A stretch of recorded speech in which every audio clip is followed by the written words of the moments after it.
আজ তোমাদের মেহুর বাবা এসে বলছে, কি রান্না করেছো গো? আমি বললাম, চলো তাহলে দেখে নেওয়া যাক। দেখো, ছোট আলু, পেঁয়াজ, শুকনো লঙ্কা দিয়ে ভেজেছি। আর করেছি পুঁই চচ্চড়ি কুচো চিংড়ি দিয়ে। এই সময় মিচুরি হয়, খেতে কিন্তু খুব সুন্দর লাগে। আর করেছি পাতলা পাতলা করে গরম ধোয়া ওঠা মুসুর ডাল। আর পাঁপড় ভাজা। কি পাঁপড় গো? ব্যাট পাঁপড়।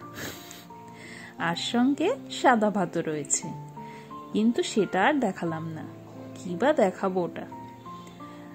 শুনে মেহুর বাবা বলল, আরে বাস, এই পদ পেলে মাছ মাংস যাই ভুলে।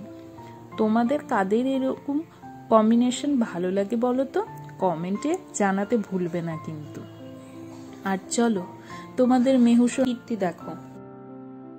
দেখো, উপুর হয়ে শুয়ে আছে। যবে থেকে উপুর হওয়া শিখেছে তবে থেকে আর সোজা করে শোয়ার জো আমাদের আর নেই।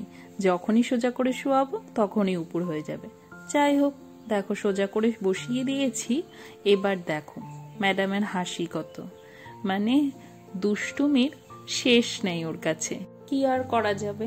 চলো আজ তাহলে আসি, টাটা।